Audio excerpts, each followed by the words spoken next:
Graças pais e irmãos. Amém.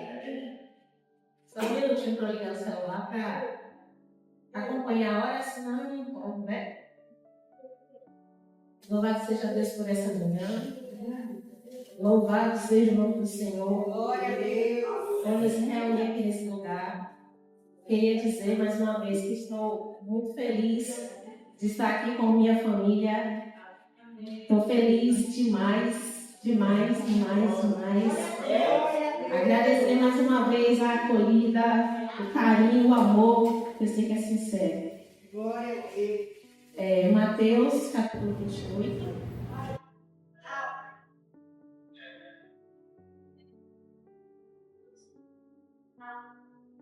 A partir do versículo 18.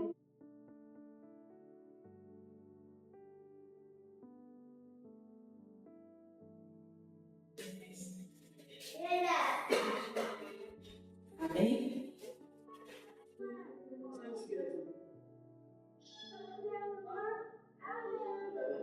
Jesus, Mateus 28, a partir do 18.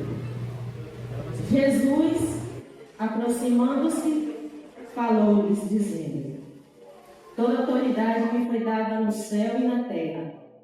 Ide, portanto, fazei discípulos de todas as nações, batizando-os em nome do Pai, do Filho e do Espírito Santo, ensinando-os a guardar todas as coisas que vos tenho ordenado. E eis que estou convosco todos os dias, até a consumação dos séculos. Amém. Vamos orar mais uma vez?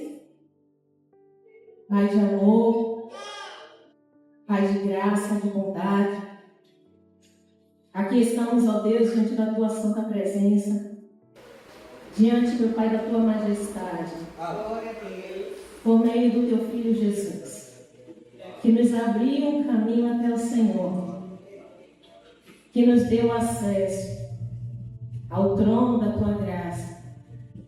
Queremos Te dar graças, ó Deus, porque o Teu amor por nós foi tão grande, ao ponto de entregar o Teu Filho amado, o Teu Filho unigênito. A Deus, e Ele se fez maldito, para que a Tua bênção pudesse nos alcançar. Que nessa manhã o Teu Espírito ministre nossos corações. Porque está escrito, Senhor, que não é por força, nem por violência, mas pelo Teu Espírito. Porque é Ele quem nos convence. É Ele que nos ensina todas as coisas. É Ele que nos conduz a toda a verdade. É Ele que lava, que purifica e santifica a noiva. É Ele quem adorna e embeleza a noiva. Pai, queremos estar prontos quando o nosso noivo vier. Queremos, ó Deus, estarmos belos aos Seus olhos. Que o Teu Espírito ache em nosso coração a liberdade para realizar essa obra. Que seja para o louvor da Tua glória essa manhã, em tudo que está acontecendo aqui, em nome de Jesus. Amém? Irmãos, esse mês foi o mês do ID. Sabemos que será o ano inteiro, né? Esse tema. Mas esse mês de janeiro foi abordado, intensificado isso, e teve a semana intensa do ID. E ainda hoje, o assunto é esse, o ID. Essa missão que Jesus nos deu. Nós sabemos que Jesus é o maior de todos os missionários, né? De todos os missionários. Porque nós muitas vezes saímos da nossa casa, da nossa rua, do nosso bairro para pregar o Evangelho. Até há quem saia do seu estado, do seu país para pregar o Evangelho. Mas ele saiu da glória. Ele deixou a sua glória, ele deixou a eternidade, o trono, e veio pregar as boas novas para nós. Então não há um missionário como ele, não há um missionário que se compare a ele. E depois de fazer a sua parte, ele nos confiou essa responsabilidade. E nós somos a igreja que temos a missão de continuar anunciando as boas novas de salvação. Continuar anunciando que existe um Deus de amor, de graça e de misericórdia. Um Deus que não nos trata conforme nossos pecados. Um Deus que não nos retribui segundo nossas iniquidades, mas segundo as misericórdias dele é que ele nos trata. Amém. E então, Jesus aqui nesse momento, ele está comissionando os seus discípulos para essa missão. E nós sabemos que essa missão foi confiada à igreja. A igreja do Senhor tem a missão de pregar o Evangelho. Mas existe uma condição para que essa missão seja cumprida. E muitas vezes, nós temos falado, graças a Deus por isso, muito sobre o ID. Que temos que ir pregar o Evangelho, que temos que ir anunciar, e sim, nós temos que ir. Só que isso já tem sido falado muito e vai continuar sendo falado aqui. Então hoje eu gostaria de falar sobre aquele que vai. Porque a missão de Jesus é ir pregar o Evangelho, mas quem é o que vai pregar o Evangelho? Hoje eu queria botar a atenção um pouco para quem vai. Quem é esse a quem foi confiado em pregar o Evangelho? Se nós voltarmos 2 versículos, nesse mesmo capítulo 16, a gente vai ver que Jesus está falando aos seus discípulos. Aos seus discípulos. Quando nós aceitamos Jesus, nós somos feitos filhos de Deus. Não mais pela vontade da carne e do sangue, mas pela vontade do Espírito. Nós somos gerados de novo, uma nova criatura, uma nova criação. E somos feitos filhos de Deus. E como tais, temos direito à sua herança.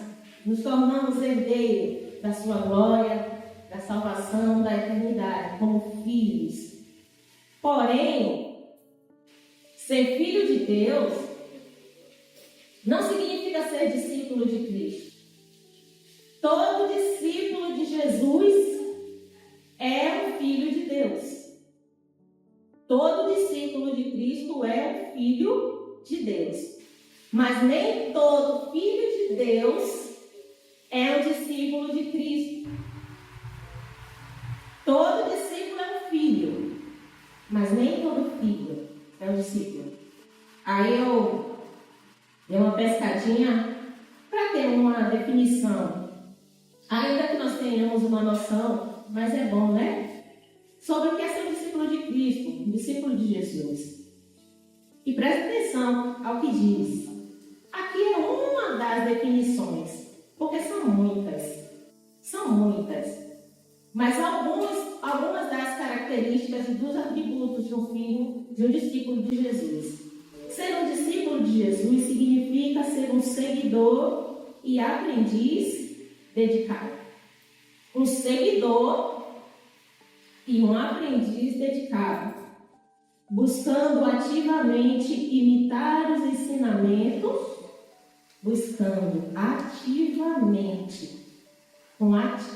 com fervor, com dedicação. Imitar os ensinamentos, o caráter e a vida de Cristo. Vai além de ser apenas um fã, um admirador, exigindo renúncia pessoal, obediência aos mandamentos e compromisso com a sua missão, transformando-se de um aluno em um imitador prático. O próprio Jesus é quem diz assim, nenhum discípulo é maior do que o seu mestre, mas todo discípulo que for bem instruído será como seu mestre. Então a vontade do nosso mestre Senhor Jesus é que nós aprendamos dele de tal maneira que sejamos como ele é. Aí há quem possa dizer assim, mas irmã, é impossível, porque Jesus, santo, perfeito, nós somos falhos pecadores. Em nós mesmos e de nós mesmos, sim. Tanto que Pedro pergunta, para Jesus, quem pode ser salvo? E Jesus diz, ao homem isso é impossível. Quando Pedro pergunta, Senhor, então quem há de ser salvo? Jesus fala, ao homem é impossível. não só ser salvo, mas ser como Jesus. Ao homem, para nós, é impossível. Mas ele diz assim, ele continua e diz, mas para Deus, todas as coisas são possíveis. Glória a Deus. Essa obra não somos nós, não parte de nós, não é pela nossa força, não é pela nossa violência, mas pelo Espírito de Deus. Então nós recebemos um Espírito pelo qual clamamos ao Pai. E porque esse Espírito habita em nós, nós podemos ser como Jesus. Todos os recursos já estão em nós. Todos os recursos já estão em nós. Então nós precisamos ser discípulos, não somente filhos. Não somente filhos. Porque o filho é aquele que é gerado. Mas o discípulo é aquele que imita a conduta, que imita a vida, o jeito de ser, o pensamento, a forma de pensar, a visão, a ideologia. Essa é a vontade de Jesus, que nós sejamos seus discípulos. Tanto que, se vocês observarem, no versículo 19, ele não diz assim, ó, ide por todo mundo e faça as pessoas me aceitarem. Faça as pessoas confessarem o nome. Convide as pessoas para vir para a igreja. Ele não diz isso, ide por todo mundo e convide as pessoas para vir à igreja. Ele diz, ide por todo mundo e fazei discípulos. Ensine as pessoas assim como eu sou. Ensine as pessoas a me amar e a me imitar. A viver como eu vivo. Então, a missão da igreja é pregar o Evangelho. Mas para tal, esses que somos nós, os comissionados, primeiro precisamos nos tornar discípulos. Primeiro precisamos permitir que o caráter de Cristo reflita em nós, seu modo de viver. E não apenas de aparência, como foi dito na aula, na frente dos outros, na frente do pastor, dentro do templo, num evento cristão, mas até no oculto do seu quarto, quando ninguém está te olhando. No mais íntimo do nosso ser, nós devemos nos parecer com Jesus, buscarmos isso, e é possível com ele, seu Espírito. Mas por quê? Que não é permitido da parte de Deus, não convém que os filhos de Deus vá pregar o Evangelho, mas somente os discípulos. A responsabilidade é dos discípulos. Jesus estava se dirigindo aos seus discípulos. Vou explicar por quê. Primeiro, gente, é por causa do testemunho. Primeiro motivo que só quem pode anunciar as boas novas da salvação são discípulos de Jesus é por causa do testemunho. Vamos abrir em Atos capítulo 1. Atos capítulo 1. Versículo 8. Diz assim, quem está falando aqui é Jesus ainda, antes de ascender. Ele disse, mas recebereis poder ao descer sobre vós o Espírito Santo. Aqui a gente já vê o que eu disse anteriormente, que ser discípulo de Jesus é uma obra que depende do Espírito Santo em nós. Aí ele diz, mas recebereis poder ao descer sobre vós o Espírito Santo, e sereis minhas testemunhas, tanto em Jerusalém, como em toda a Judeia e Samaria, e até aos confins da terra. Olha que interessante, Jesus disse aos seus discípulos que era para eles permanecer em Jerusalém até que do alto fossem revestidos de poder pelo Espírito Santo. Para quê? Para sair com a Bíblia dizendo Jesus te ama, Jesus te ama? Não. Esse poder do Espírito, esse revestimento do Espírito é para nos tornarmos testemunhas de Jesus Cristo. Eu gosto muito da frase do Francisco de Assis, que ele diz assim, ide por todo mundo e pregai o Evangelho a toda criatura, e quando necessário, use as palavras. Gente, adianta. Não adianta. O Espírito de Deus, ele testifica o Evangelho que você vive.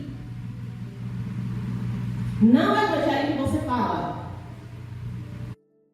O Espírito de Deus vai testificar no coração do incrédulo, do pecador, a palavra que você emana, não aquela que você decorou. É por isso que Jesus fala: que compararei essa geração? É comparado a menino nas praças que dizem uns para os outros: nós tocamos flautas, e vocês não dançaram. Nós lamentamos, nós pranteamos, mas vocês não choraram. Porque quando se trata do sobrenatural, quando se trata do espiritual, o natural não funciona. Então não é a técnica, não é a estratégia, não. É o poder do Espírito Santo. Por quê? Porque Jesus disse que quando ele viesse, o seu ministério seria e é convencer o homem da justiça, do juízo e do pecado. O Espírito Santo ele convence, não sou eu nem é você. Então, para que essas pessoas sejam alcançadas, tocadas e convencidas, o Espírito Santo, através de mim e de você, é que fará isso. Então, se as palavras que eu disser, se o testemunho que eu der for falso, for só de aparência, de fachada, o Espírito não vai reagir. Ele não vai testificar. Aí, às vezes tem até aquelas queixas, né? Ah, eu falo, e a pessoa não ouve. Poxa, eu prego, eu fiz, não aconteceu nada. É porque não é pela força do nosso braço. É pelo poder do Espírito Santo, mediante a vida de Cristo que flui de nós. Se nós lembrarmos bem, Paulo disse o quê? Ele sempre usava essa expressão: não eu, mas Cristo em mim. Jesus, em outro momento, ele diz assim: ó, todo aquele que crê em mim, do seu interior fluirão rios de águas vivas. Jesus, ele pode dizer: quem tiver sede, venha a mim e beba, porque no seu interior havia um manancial de águas vivas. E ele afirma que nós também podemos ser assim, que nós também podemos viver dessa maneira, que também no nosso interior brotará um rio de águas vivas, se nós crermos nele. E esse crer em Jesus não é apenas acreditar que ele existe ou confessá-lo de lábios. Crer é ter convicção. E se eu tenho convicção de quem é Jesus, a minha vida vai ser impactada por isso. Não tem como uma pessoa vir até a mim, tem uma reunião, a pessoa chega atrasada, fala: Cris, eu cheguei atrasada, porque eu estava vindo, fui atravessar a rua na pressa, e aí uma carreta me pegou de cheio, me jogou para cima, eu caí lá do outro lado da rua, e aí levantei e vim, cheguei agora. A pessoa vai atropelada por uma carreta, chega na minha frente e diz: eu cheguei atrasado porque eu fui atropelado por uma carreta. Faz sentido isso para você? Quem é atropelado por uma carreta e diz: a não ser pela misericórdia de Deus, e fica para contar a história. Aí eu te pergunto: quem tem mais poder, Jesus ou uma carreta? Quem é mais poderoso, a força do seu poder para gerar impacto, é Jesus ou uma carreta? Então, como que a pessoa diz que teve um encontro com Jesus, continuar com a mesma cara lavada, a mesma conduta do que é natural, a mesma postura do que não conhece as Escrituras, não conhece a palavra, então tem alguma coisa aí que não está se encaixando. Jesus, ele revolucionou a história da humanidade, gente. Antes e depois, até os ateus, quando escrevem esses documentos, eles têm que botar lá, né? Nascer e descer. Antes de Cristo e depois de Cristo. A própria história da humanidade revela o impacto que Jesus causou na vida. Se nós somos filhos de Deus, precisamos deixar que Jesus impacte as nossas vidas de tal maneira que revolucione tudo, que mude tudo, ao ponto de quem te conheceu antes ter que conviver com você para te conhecer de novo. Porque às vezes a gente fala assim de alguém, eu conheço, não precisa nem falar, já sei quem é. Mas que a transformação, como foi o tema hoje de manhã que a irmã trouxe aqui, a transformação de Jesus na nossa vida seja tão profunda que a pessoa precise conviver de novo. Não, deixa eu te conhecer de novo, você está muito diferente. Glória a Deus. Então a necessidade, irmão, de deixar que o Espírito de Deus nos molde a imagem de Cristo é necessária, porque se esse Jesus não está impactando a minha vida, eu quero que ele vai impactar a vida de quem? Se ele não está abrindo uma obra profunda dele em mim, eu quero que agora ele venha fazer uma obra profunda em quem? Não faz sentido.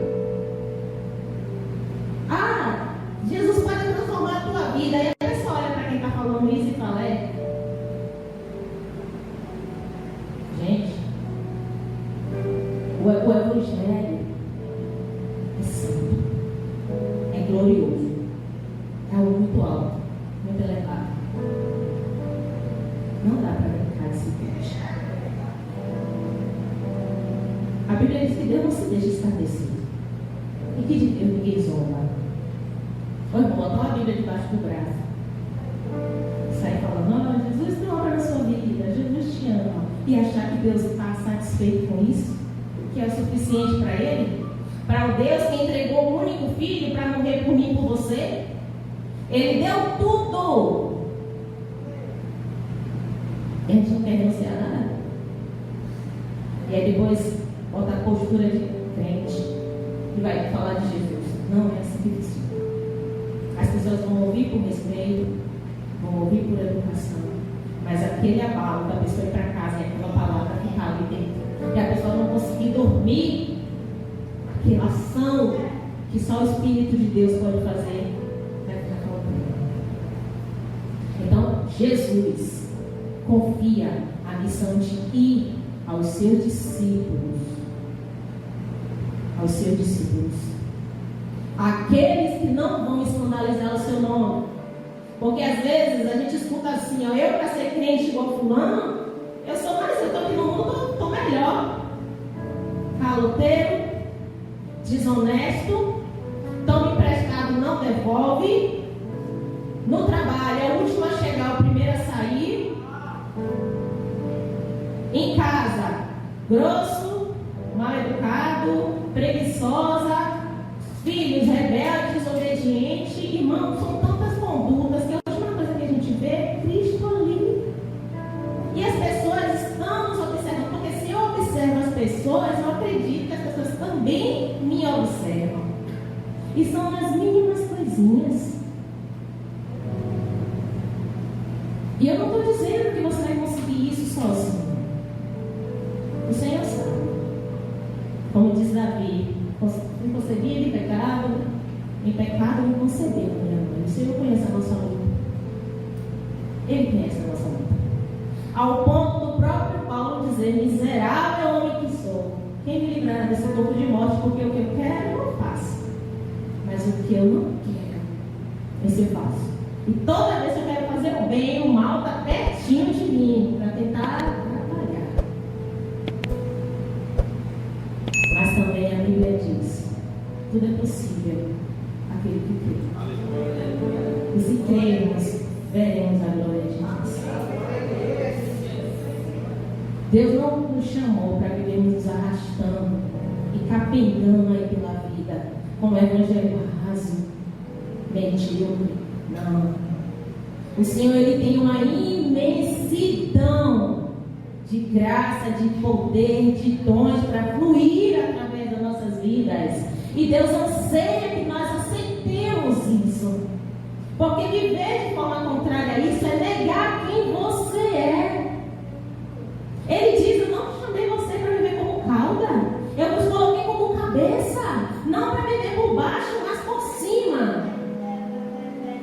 A vontade de Deus, Ele diz que nós resplandeçamos como luzeiros neste mundo. E Jesus diz que a vossa luz brilhe diante dos homens, para que eles vejam as vossas boas obras, glorifiquem ao Pai que está no céu. Deus quer que você brilhe, Deus quer que você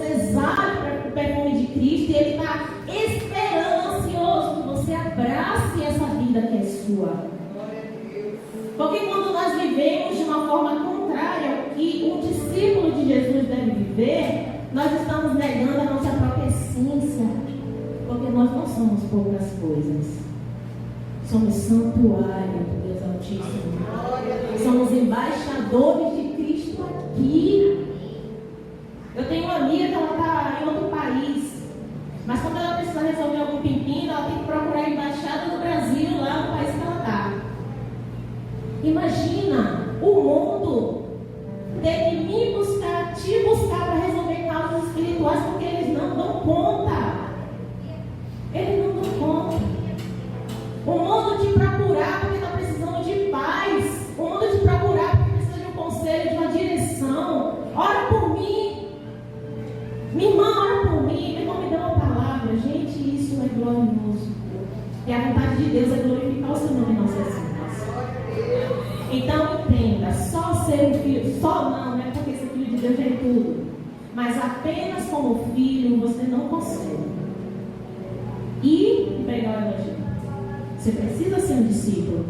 E se você ainda não está sendo, o Espírito está te convidando nessa manhã para se permitir, se dedicar, se aplicar, crescer na graça e no conhecimento do Senhor, a buscar o arrependimento, se arrepender dos seus maus caminhos, a buscar a presença do Senhor, porque Ele diz que o meu povo, que se chama pelo meu nome, se humilhar e orar e passar a buscar a minha face, se desviar dos seus maus caminhos, dos céus eu ouvirei, perdoarei seus pecados e sararei a sua terra. Aleluia. E existe uma outra razão pela qual somente os discípulos de Cristo podem pregar o Evangelho, pode levar as boas novas, por causa do reino das trevas. Efésios 6:12. Efésios, capítulo 6, versículo 12.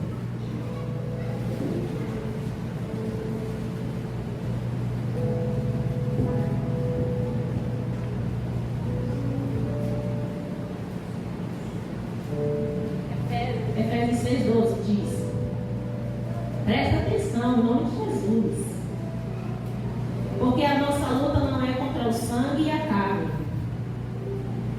e sim contra os principados e potestades, contra os dominadores deste mundo tenebroso, contra as forças espirituais do mal nas regiões celestes. Irmãos, a nossa luta não é contra pessoas. Quando nós vamos anunciar o Evangelho e falar de Jesus, a gente não está se dirigindo somente a alguém, mas nós estamos invadindo um território inimigo. Estamos numa guerra. Não é visível, porque são seres espirituais, mas é real. É real. A ação poderosa do Espírito Santo na terra é real, mas a ação maligna dos demônios também é real. E Jesus, em Lucas 10, 19 e 20, ele diz assim para os seus discípulos: eis aí, eu vos dou autoridade para pisar de serpentes e escorpiões e sobre todo o poder do mal, e este não vos causará dano algum. Olha que coisa interessante. Olha com que Jesus compara o poder dos demônios, o poder de Satanás, com serpentes e escorpiões. Por quê? São letais. São letais. São perigosos. Então Jesus compara o poder maligno com serpentes e com escorpiões. Mas nesse mesmo capítulo 28 de Mateus, no versículo 18, a gente lê Jesus dizendo: toda autoridade me foi dada no céu e na terra. Então uma coisa que nós precisamos entender, amados, a autoridade é de Cristo. É pelo poder e autoridade de Jesus que nós fazemos alguma coisa. É pelo poder e autoridade de Jesus que nós pisamos em serpentes e escorpiões. Você entende porque você precisa, se ainda não é, se tornar um discípulo verdadeiro de Cristo? E você entendeu? Porque se você não for esse discípulo verdadeiro, você não deve ir por aí anunciar as boas novas. Porque anunciar o Evangelho não é pregar palavras de boca somente vazia. É você entrar numa região do inimigo para resgatar uma alma que está presa e cativa da ação dele. Porque a Bíblia diz que o Senhor nos resgatou das trevas para a sua maravilhosa luz. Estávamos prisioneiros debaixo das garras do diabo, cativos do pecado. Então não é. Aí Jesus, o próprio Jesus fala: quem é que vai entrar em uma casa para roubar, pegar tudo, se primeiro não amarrar o valente? Ele vai entrar, você acha que o valente vai permitir? Ó, estou entrando aqui, viu? Vou pegar essas almas aqui. Estou indo, obrigado. É assim? Não. Vai haver uma guerra, vai haver um confronto, vai haver uma oposição ferrenha.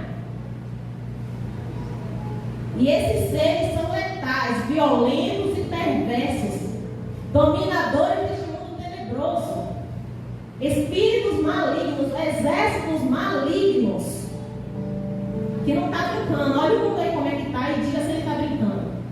Olha o portão para fora e olha o que ele está fazendo e veja se ele está brincando. Mas alguns cristãos estão brincando. E depois quer ir fazer alguma coisa, ó, aqui o assunto é elite. Mas você pode aplicar em todas as áreas da vida. Aqui nós somos a missão, evangelizar. Mas aplique em todas as áreas da sua vida. Até no seu casamento, no seu relacionamento com seu marido, sua esposa, com seus filhos, no trabalho, no colégio, na saúde financeira, pega tudo. É uma guerra. É uma guerra. Então nós precisamos estar revestidos do poder de Deus, na autoridade de Jesus. Para não ficar nas minhas palavras, eu vou pedir que os irmãos leiam comigo. Livro de Atos novamente. Atos 19. Atos 19.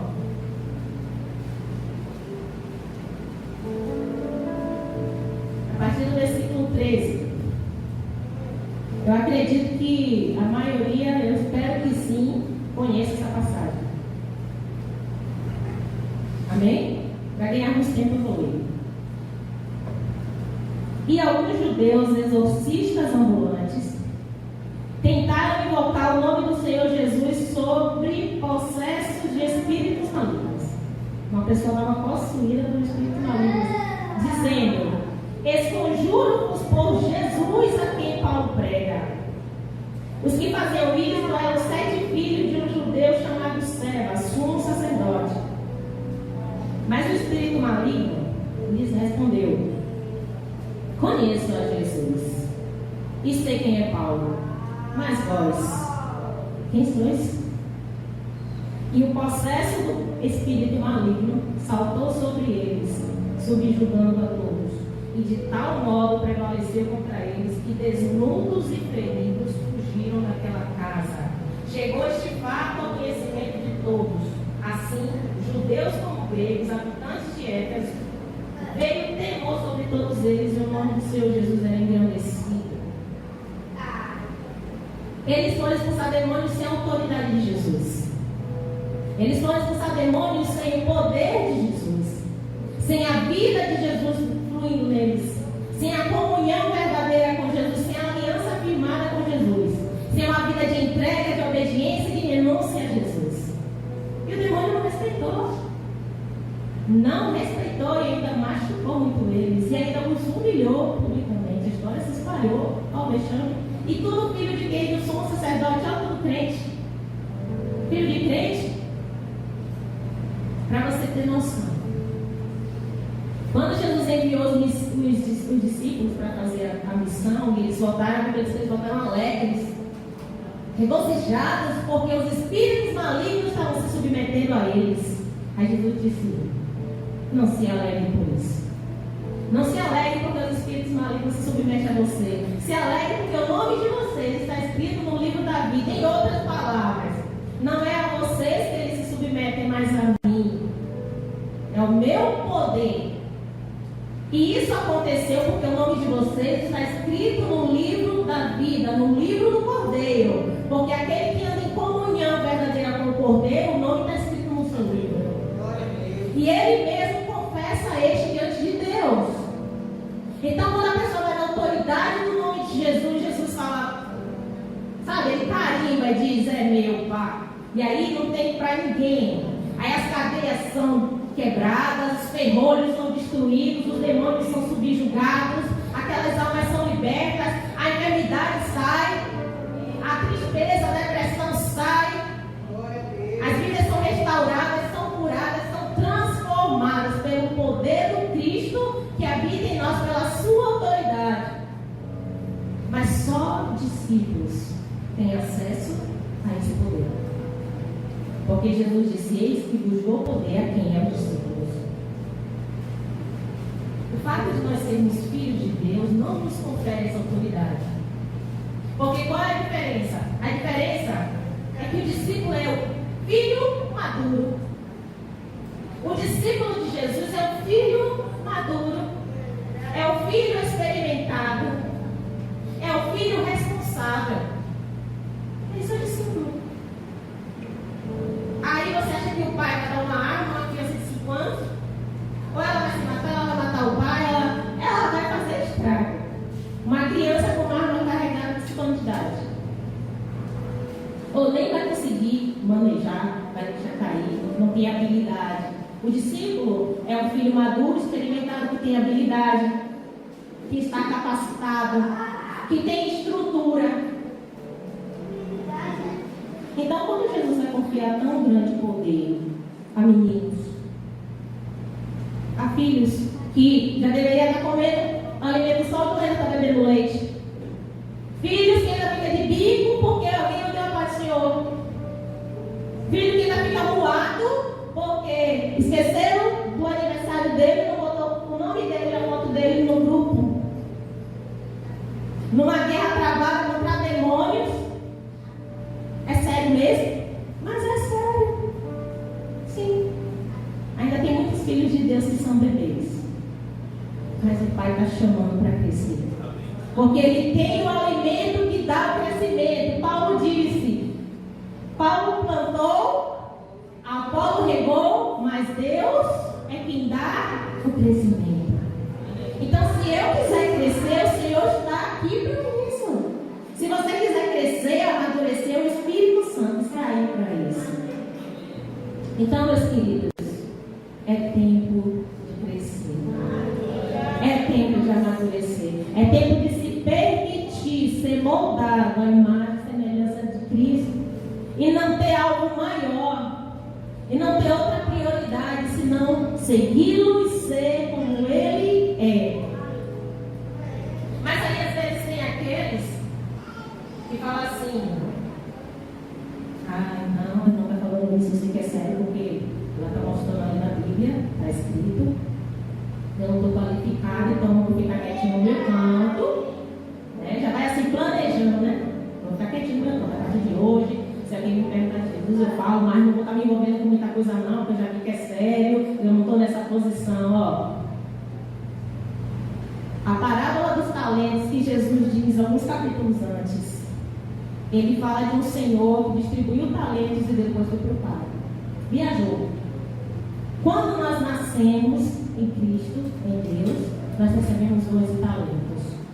Como filho imaturo, a pessoa pode até não ter maturidade, habilidade, capacidade e autoridade para fazer, mas já tem aí os talentos e os dons.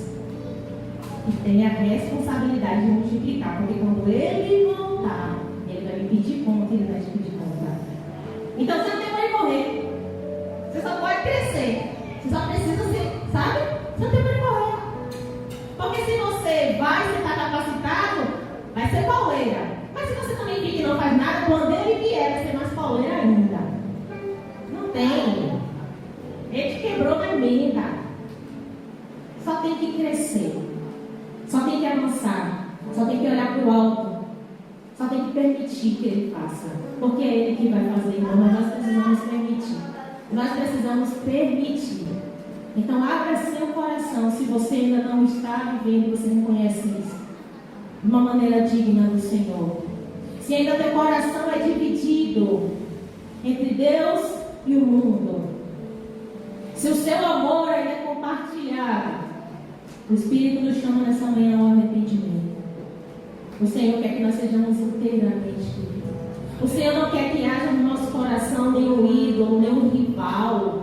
E nessa manhã o Senhor te convida, derrube os amores rivais. Derrube as paixões concorrentes. Derrube na sua vida, arranque na sua vida aquilo que está competindo com Cristo. Entrega verdadeiramente o seu coração para Ele. Porque Ele é o teu dono, Ele te comprou a preço de sangue. É chegada a hora em que os verdadeiros adoradores adorarão o Pai em espírito e em verdade, porque são esses adoradores que o Pai procura e Ele te achou. Então se permita ser, para a glória de Deus. Amém? Eu agradeço a oportunidade.